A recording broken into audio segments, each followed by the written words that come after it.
Assalamualaikum warahmatullahi wabarakatuh. Bismillah walhamdulillah wassalatu wassalam ala sayyidina Rasulillah Muhammadin ibni Abdillah wa ala alihi wa sahbihi wa man walah. Alhamdulillah kita bisa berjumpa secara online dan kita akan ngobrol tentang masalah fidyah di dalam puasa Ramadan. Pembahasan yang pertama, siapakah yang wajib untuk membayarkan fidyah? Yang pertama adalah orang yang udah tua. Orang yang tua secara fisik dia nggak mampu untuk berpuasa, maka tidak ada baginya kewajiban untuk menjalankan ibadah puasa. La yukallifullahu nafsan illa wus'aha. Allah subhanahu wa ta'ala tidak akan membebani seseorang kecuali sesuai dengan batas kemampuannya. Dia yang udah tua, fisiknya itu nggak mampu, nggak ada beban untuk harus puasa Ramadan, nggak wajib. Nah, hanya saja tiap hari dia wajib untuk membayar fidyah sebagai pengganti daripada puasanya di bulan Ramadan. Yang kedua adalah orang yang sakit parah dan berkepanjangan. Jadi dia di Ramadan sakit dan nanti setelah Ramadan pun dia juga diprediksi masih akan sakit.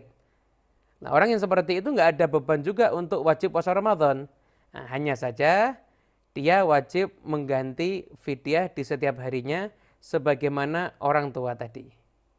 Yang ketiga adalah ibu hamil dan menyusui. Dalam kondisi tertentu tentunya. Nah, secara umum ibu hamil dan menyusui apabila meninggalkan puasa karena khawatir atas dirinya atau khawatir atas diri dan bayinya, maka ibu hamil dan menyusui tersebut hanya wajib qadha. Tidak ada kewajiban untuk membayar fidyah.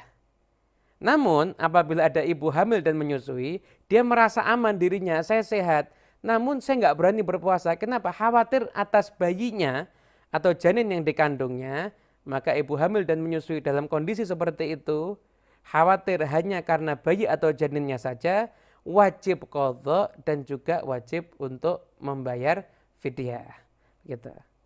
Yang keempat adalah orang yang punya hutang puasa selama 1 tahun belum dibayarkan tanpa ada uzur hingga jumpa lagi dengan Ramadan berikutnya, maka setelah itu dia wajib untuk qadha dan juga untuk membayar fidyah.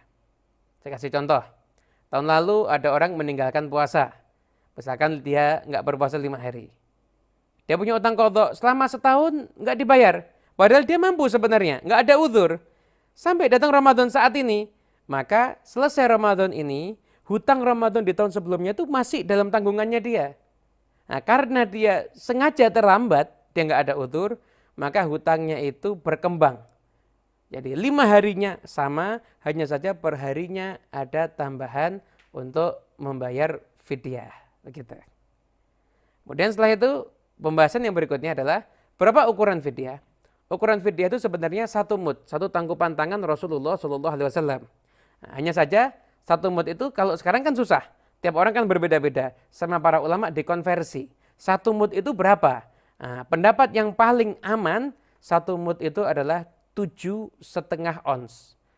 Jadi perharinya apabila kita itu nggak berpuasa, orang-orang tua tadi atau yang sakit tadi nggak berpuasa, maka per hari dia punya tanggungan 7,5 ons. Kalau mau digenapkan 1 kilo itu akan lebih bagus. Kenapa? Karena sisanya itu sedekah. Kemudian setelah itu kepada siapa fidyah ini dibayarkan? Nah, tentunya kepada fakir dan miskin yang berhak untuk menerima zakat. Siapa sih orang fakir? Orang fakir itu orang yang nggak punya penghasilan atau penghasilannya nggak mencapai setengah daripada kebutuhannya. Orang miskin adalah orang yang punya penghasilan namun penghasilannya tidak mencapai total daripada kebutuhannya. Fakir dan miskin itu golongan yang berhak menerima zakat dan mereka adalah sasaran yang boleh untuk menerima fidyah. Lalu apakah boleh apabila misalkan kita bayar fidyah di akhir Ramadan, lalu kita berikan hanya kepada 1 orang fakir atau 1 orang miskin, apakah diperbolehkan? Maka hukumnya adalah diperbolehkan. Kemudian bagaimana tata cara pembayaran fidyah? Tata cara pembayaran fidyah itu adalah fidyah itu secara waktunya ya. fidyah itu dibayar ketika hari udah kita tinggalkan. Tanggal 1 Ramadan dia nggak puasa, maka 1 Ramadan itu dia membayar fidyah. 2 Ramadan dia nggak puasa, tanggal 2 itu dia membayar fidyah. Atau dibayar di akhir Ramadan, tanggal 30 atau malam lebaran, total misalkan ada 30 harikah atau 29 harikah, maka dia bayarkan fidyahnya seukuran itu juga nggak ada masalah. Yang nggak diperbolehkan menurut mayoritas ulama madhab Syafi'i adalah apabila membayar di awal. Masuk tanggal 1 Ramadan, dia membayar fidyah untuk 30 hari sekalian. Jadi puasanya belum dijalani, namun dia udah bayar fidyahnya terlebih dahulu, maka itu hukumnya adalah tidak diperbolehkan. Menurut mayoritas ulama madhab Imam Syafi'i. Kemudian kita bayarkan fidyah dalam bentuk apa? Nah, jumhurul ulama madhab Syafi'i, Maliki, Hambali itu mewajibkan fidyah itu harus dibayarkan di dalam bentuk makanan pokok. Gitu, dalam bentuk makanan pokok. Enggak boleh diganti dalam bentuk nominal uang. Nah, namun mazhabnya Imam Abu Hanifah itu diperbolehkan fidyah itu diganti dengan uang. Namun tentunya apabila kita mau mengikuti mazhab Imam Abu Hanifah, kita lihat lagi karena di mazhab beliau itu yang namanya makanan pokok untuk zakat atau untuk fidyah apabila dibayarkan itu harus sesuai dengan yang ada nasnya, harus dengan gandum. Jadi kalau dikonversi itu bukan dikonversi uang beras jadi uang, tapi gandum menjadi uang dan jumlahnya pun juga harus kita lihat lagi di mazhab Imam Abu Hanifah. Tapi yang jelas saya menyampaikan di sini mazhab Imam Syafi'i. Kenapa? Di mazhab beliau itu membayarkan fidyah dengan berupa makanan pokok itu disetujui oleh jumhur ulama. Mazhab manapun juga memperbolehkan kita membayarkan fidyah dengan berupa makanan pokok. Dan memang kita juga memandang mayoritas di negara kita itu kan pondok-pondoknya ulamanya adalah mengikuti mazhab Imam Syafi'i.